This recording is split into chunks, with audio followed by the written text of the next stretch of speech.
Honda's wasting no time keeping things fresh. Today we have the 2019 Honda Pilot. This is the Elite trim and this thing is totally loaded. So for 2019 we've got some changes on the exterior design, features that are available on the interior, even how it drives. So let's take a look at this 2019 Honda Pilot and see exactly what it's got to offer. Thank you so much for tuning in to the Everyman Driver channel. My name is Nolan Merrill from the Prime Autotainment channel. Let's get started. Thank you everybody so much for tuning in. So real quick before we start on this exterior, I want to give a huge thank you and shout out to Honda Cars of Rockwall in Rockwall, Texas. They were super generous to get this Honda Pilot ready for me. And if you're in the DFW area, please be sure to check them out or check them out online. For 2019, you will definitely see some changes up front here. Honda's got their new modern looking headlights, as you can see right there. So standard on all Pilots will be LED headlights that are actually LED low beams. On the Touring and Elite, you will get full LED headlights, including the high beams. And they have the LED daytime running light standard that runs around the headlight there. And on the EX trim, we even get LED fog lights, the EX trim and up.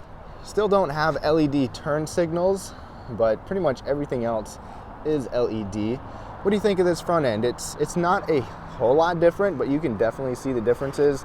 I want to know what you guys think. Please be sure to let me know. Also, one more thing with the headlights is automatic high beams are standard on every trim level. Coming around looking at the design of the Pilot here, it still has the same shape, the same character. Nothing has really changed much on the side. Wheels will start at 18 inches on the LX through the EXL, and then on the Touring and the Elite, you will get 20-inch wheels. What do you think of these wheels? Those will be on 245 width tires. We do have front vented disc brakes. The solid brakes are, or the rear brakes are solid discs, not vented. Door handles will be black on the base LX. Otherwise, you'll get body color, and then on the Touring and Elite, you will get chrome door handles. For 2019, Honda actually made some changes to these mirrors. So on the Touring and up, you will get memory mirrors with the reverse tilt function. They're also heated on the EX with LED turn signals, and on the Elite, they're power folding and auto dimming, which is actually a really nice feature when you got some bright headlights behind you. On the higher trims, you'll also see some more of the chrome treatment as some trim. On the Touring model and up, we do get the roof rails up there. One cool thing about the Pilot is it has noise cancellation. So it has acoustic glass depending on what trim level, and I'll talk about that more on our test drive. Coming around to the back, there are actually some changes made to these taillights. As you can see, they do look a little bit different. We have LED brake lights and LED reverse lights. Instead of an all red taillight in the back, you do have that white looking piece right there. And like I said, this is the Elite trim, which is only available with all-wheel drive. And you can barely see it in the bumper there, but there is one of the parking sonars. We do have those on the front and the rear on the Touring trim and up. And talking about safety, a couple things to know is Honda sensing is now standard on every single trim level. That'll give us collision mitigation braking and warning, road departure with lane keeping assist, adaptive cruise control, and that is a full stop and go cruise control. Plus, if you want blind spot monitoring and rear cross traffic alert, that is now on the EX and up, which is different than the 2018 Pilot. And on top of that, we have rain sensing windshield wipers, which actually work pretty well. Let's go on ahead and check out the cargo space back here. So you'll get a power tailgate on the EX trim level and up. You can push a button under there. On the Touring, you'll actually get the hands-free option where you just kick your foot under the bumper in a designated spot and it will open right up for you hands-free. Up there, we do actually have a little handle to grab onto, plus a button for the power tailgate to lower it. So Honda does have a pretty cavernous cargo area. It will range from 16 cubic feet all the way up to 83.9 with the seats folded down, and there are actually slight variations depending on the trim level. But behind these seats right here, we do have a flat floor. This is actually kind of a high liftover right there. But one cool thing about this floor is, I'm gonna do this with one hand, so it might take a minute. You can pull this tab. First of all, there's some extra space up under here, and there's actually a spare tire under there as well. Some vehicles do not give you spare tires nowadays, so much appreciated with that. We can pull this down and slide it there so you have a deeper area. And that could be handy if you maybe have some stuff you don't want to roll around too much, or at least just kind of keep it down or something taller. But there's a little storage bin over there. There's a little hook right up there, a tie down tie downs on each side and hooks, plus a little bit of a deeper storage area right there. So getting these seats up out of the way is pretty easy. On both sides, you have a split folding seat right here. Just pull that, the headrest will go down, it will release, and then you can just kick it up out of the way. And of course, if you have the load floor up, you will have a completely flat surface right there. Same thing with this side. And then there's a little lever you pull to fold those seats down. Pretty easy to do. It would be nice to maybe see on the Elite trim or the Touring trim, the higher trims, an actual power button option to fold them down. But still pretty easy to do in a big, wide, open space, tons of space. Honda does give us a nice key fob. This does feel pretty good and pretty substantial. Just your basic lock, unlock, remote start, and open your trunk. You can't pull a physical key out, and remote start is available all the way down at the EX trim level and up. It's a very basic system. To unlock it, you just slide your hand behind the door. Good to go with that. Then to lock it, there's a little button on here. Push that and you're good to go. All right, let's talk about these front seats. So on the base LX, you'll get manual cloth seats, and you'll get cloth seats to the EX trim level, but the EX trim level actually gives you 10-way power seats that include lumbar support.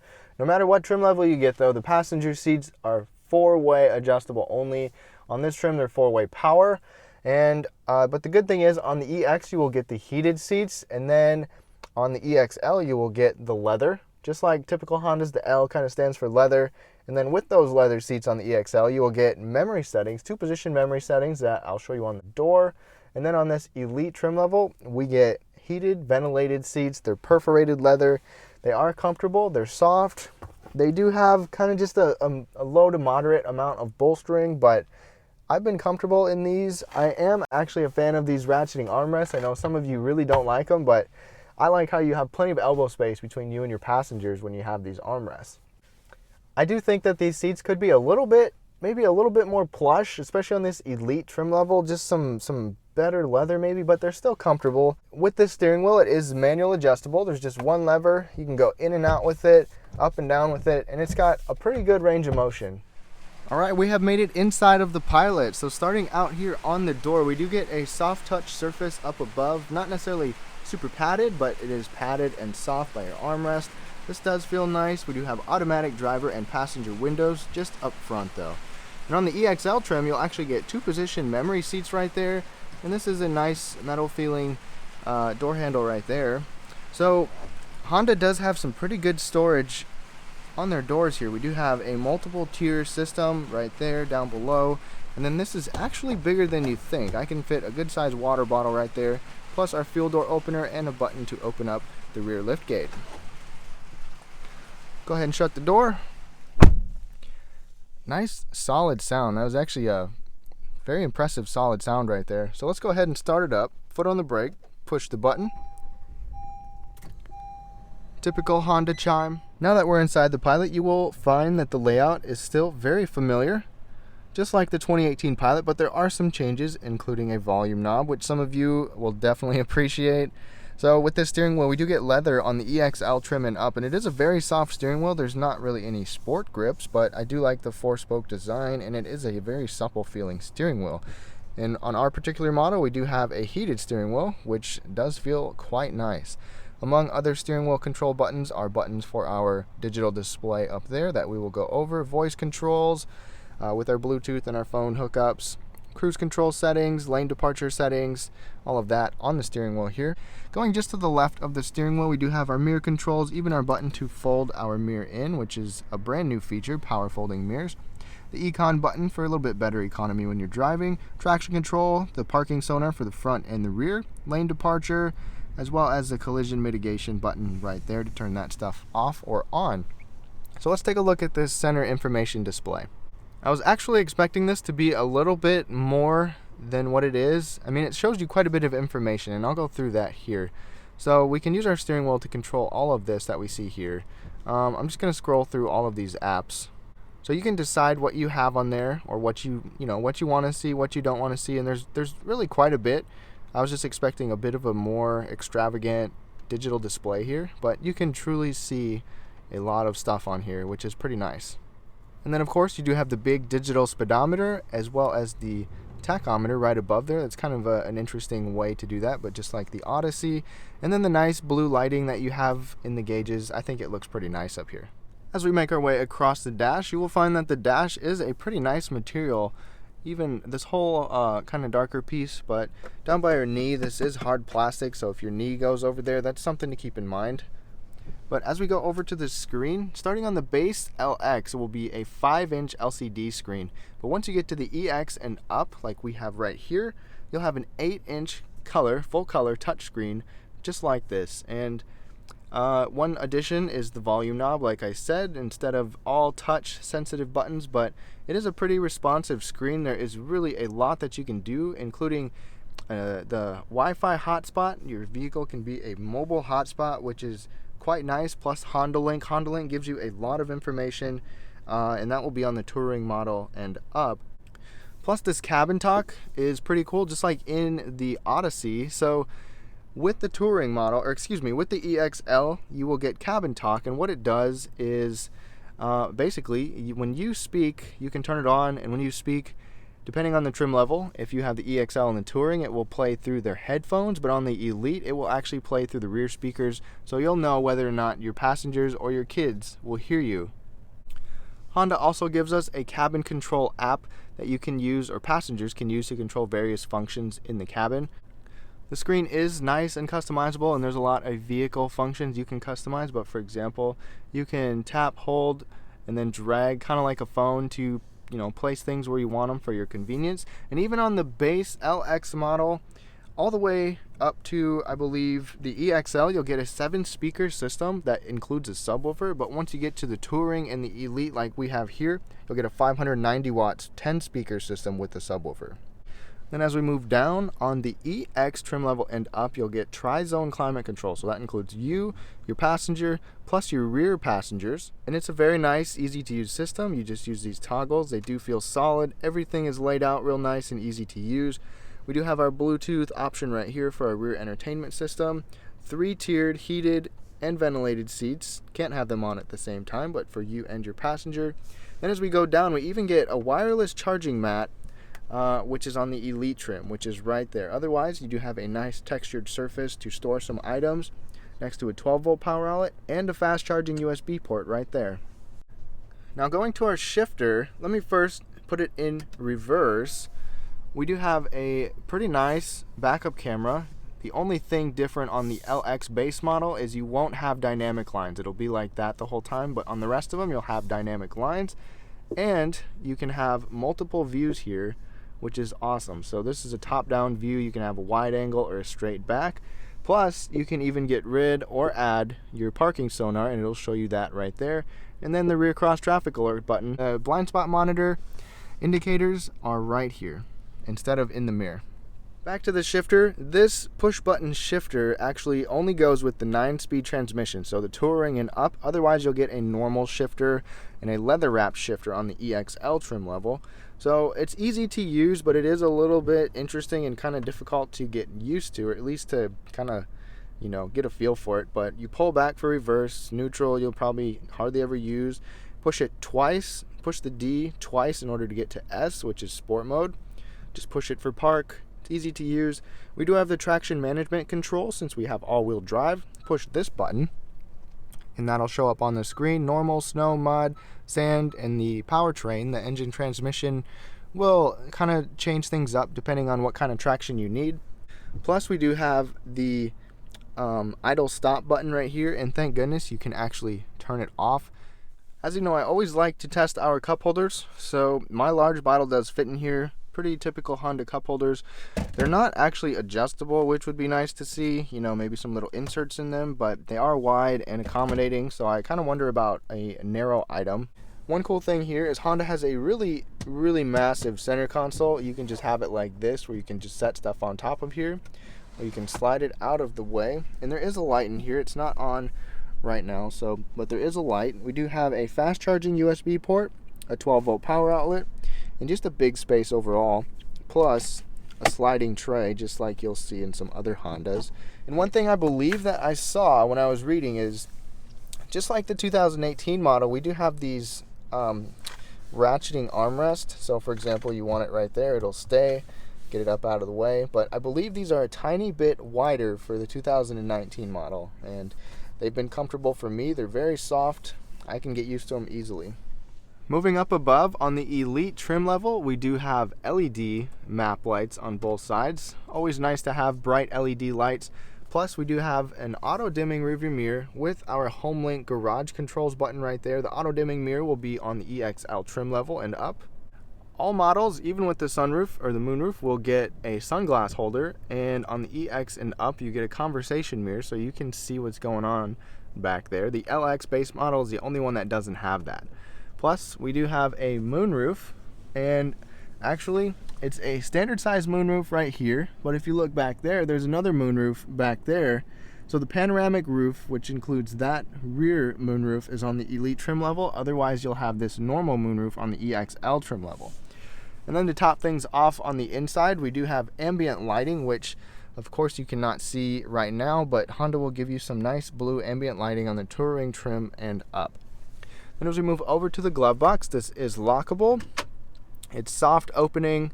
It is plastic on the inside, you know, kind of a traditional size glove box there. Up at these visors, we do have a vanity mirror with lights on the side, plus the entire mirror does slide out just like that, a pretty good distance. One thing I would like to see different with this screen is to actually have an around view 360 monitor. We just have the backup camera, which is a great backup camera. Another thing would maybe be, I know they added the volume knob, but I would still like to see a tuning knob, or, you know, maybe have this screen a little bit more tilted towards me or towards down, I guess, because it is slanted up quite a bit. Let's turn around and take a look at the visibility. So there are some pretty big windows on here. That back window is actually quite large, and not too bad for visibility out of a big SUV like this. So we've made it to the back seat of the Pilot, and Honda really excels back here. Now, one thing to know, in the Elite trim level, captain's chairs like this are standard. They're available on the Touring model. Otherwise, you will have a bench seat going across with 3 seats. But with the captain's chairs, I am comfortable here. We still get these armrests right here in the middle that can fold down and up. I'm 5'9", and I have really good headroom right here in the second row, even though we do have this moonroof which can take up some of the space for our heads. I have good leg space, good foot space under this seat, and I have this passenger seat about right where I would sit, and it's even with the driver's seat for comparison. So I am definitely comfortable here. These are the perforated seats that we do get in the front, and on the Elite trim level right here we get heated seats for these captain's chairs. And then on the Touring, if you go for the captain's chairs, those will be heated as well. Another cool thing about these seats is they actually, even the captain's chairs, actually slide forward and backwards. So when I go all the way forward, my knees are up against the seat now. But when I'm all the way back, tons of space. And these seats even recline somewhat, so no trouble getting comfortable back here. I could literally probably spend all day back here. These seats are about the same as the front. They're not as plush as they could be, but they are still fairly soft and comfortable. Now come on back, let me show you a closer look back here. So like I showed you guys, I have this seat in the furthest back position, and I've got quite a bit of leg and foot space. If I scoot it halfway, still got a good amount of space. And then right there, at the very closest point, I can't quite sit there. But both seats do get map pockets. We do have rear air vents. And then, like I said, on this trim, we do have the heated seats. And then the tri-zone climate control, like I said earlier.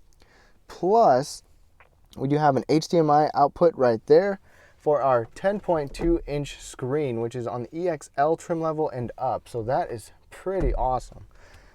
Also next to that are the headphone controls. We do have an actual plug-in right here, which is nice. Plus, 2 fast-charging USB ports right there. And in the middle, there's literally no space no hump right here. So there's good foot space right there when you have your bench seat. Couple cup holders right here. A nice textured area to set some stuff or store some stuff. And then on the door we get 2 cup holders, nice soft material for our armrest, couple storage bins right there. But this upper part of the door is actually hard plastic, unlike the front that was soft. But overall, a very nice place to be with our panoramic roof. You can see how far back that goes. What do you say we hop into that third row?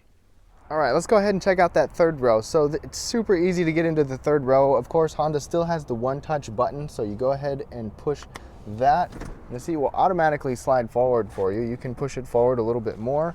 There are a couple steps right here to get in. It's actually a pretty wide opening. This is quite easy to get into. So in order to get that seat back, we do have to pull it back, and it will slide to where it previously was. And I had it set about right in the middle of its track. Not as far back as it could go, but not as far forward. And at 5'9", I can actually sit behind that seat. If it was all the way back, I probably couldn't fit, but not too bad at all. And this is technically supposed to be 3 seats back here, which it is, but this middle seat is very narrow, so definitely for kids, of course. I don't believe this is actually a center folding armrest. No, it is not, but not too bad back here. We do have a few little bottle holders, even some vents right there. Definitely a nice place to be. And not to mention, on top of that, I can actually sit up tall without my head touching, and I have a few inches to spare. And it is just as easy to get out. Another one-touch push right there, and that seat will just kick right out of your way. All right, so under the hood of the Honda Pilot, things have not really changed except for the transmission, which I will go over in just a little bit, but we do have the same iVTEC 3.5-liter V6, which puts out 280 horsepower and 262 pound-feet of torque. And there's options of 6-speed or 8-speed automatic transmissions. You will get the 6-speed all the way up to the EXL, but on the Touring and the Elite, you will get the 9-speed. And there have been some known problems or complaints with the 9-speed transmissions in the past, and Honda actually retuned it for smoother shifts and more. And I'll talk about that in the test drive as we get going. Front-wheel drive and all-wheel drive is available. All-wheel drive is standard on the Elite trim. Otherwise, it's an option on the lower trim levels. And when we go to talk about miles per gallon, with the 9-speed on our trim in the Touring, you will get 20 in the city, 27 on the highway for front-wheel drive, and 19 and 26 when you have the all-wheel drive models. If you do have the 6-speed, you will drop just a bit for your miles per gallon. You will get up to 19 in the city and 27 on the highway. But if you have all-wheel drive, you'll be able to tow up to 5,000 pounds. Honda actually enhanced the idle stop function compared to the 2018 model. It's supposed to be a more seamless and smoother transition when it starts from being stopped. All right, everyone, we are on the test drive portion here, my favorite part as always. So my first impression with this Pilot is that it feels the same as the last generation, but I reviewed the 2018 model and I did not get to do an actual test drive portion to film, but just sitting in here, it feels the same. But one difference that Honda made to the 9-speed transmission on the Touring and the Elite is that it's retuned for better drivability and smoother shifts, but it also, under light or moderate acceleration, will actually start you in second gear, unless you're in sport mode or unless you are using one of your traction management systems, or if you get on it or floor it, it's going to start you in first gear. But that will give you a little bit of a smoother start, smoother transition into your acceleration. So I just got on a road that's got a rougher texture to it. It's a louder road in most vehicles because I want to see how quiet it is in here. The last generation had acoustic glass as well, and we have acoustic glass on the windshield on the EXL trim level and up.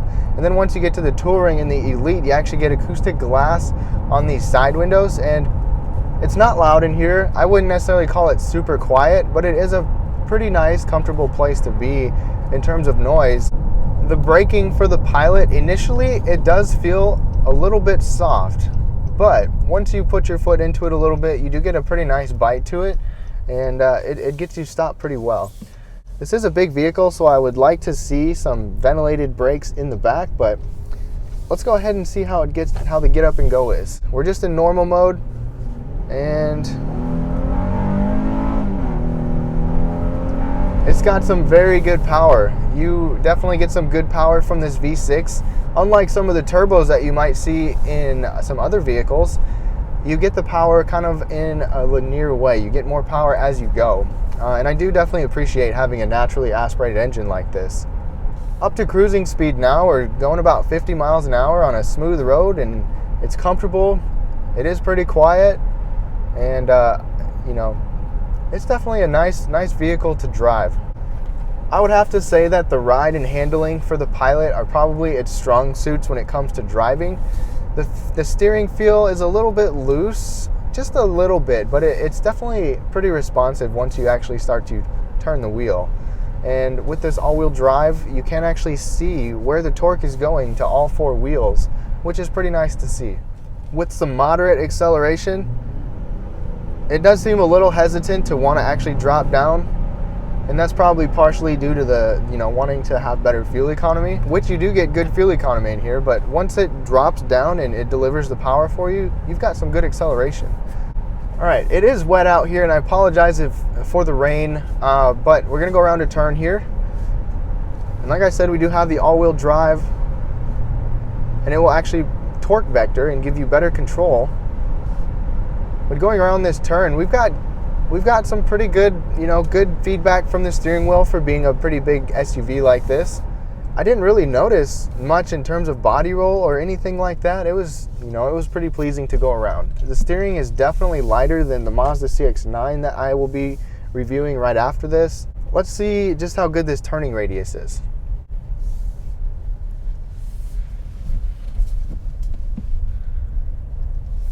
That was pretty good. That was pretty impressive. If you have to do a U-turn, that really wasn't a problem at all.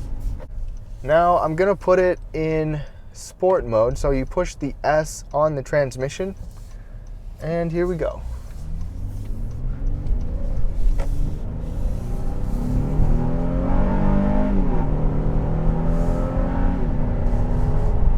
It'll get up and go for a big vehicle, and in sport mode it is holding the RPMs a little bit higher, so going around this turn, it's going to give you that power a little bit better being in sport mode, considering the fact that it's holding the RPMs a little bit better.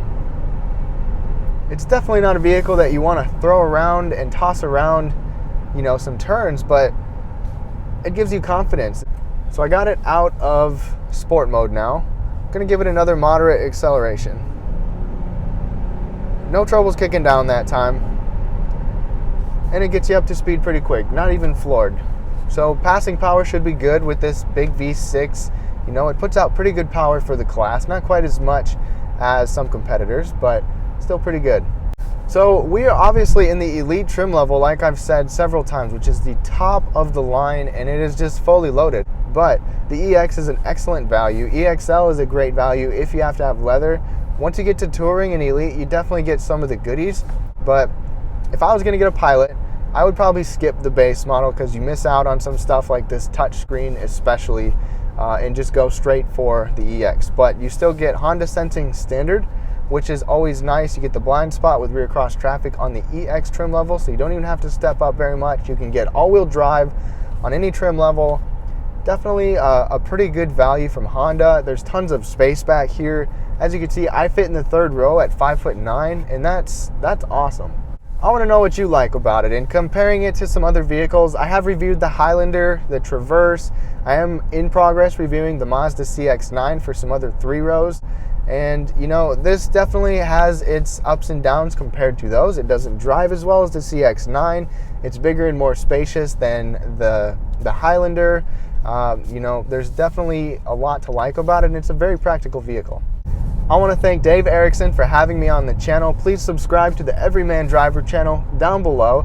Find my YouTube channel, Prime Autotainment, in the description down below. I thank you guys so much for watching, and have a great day.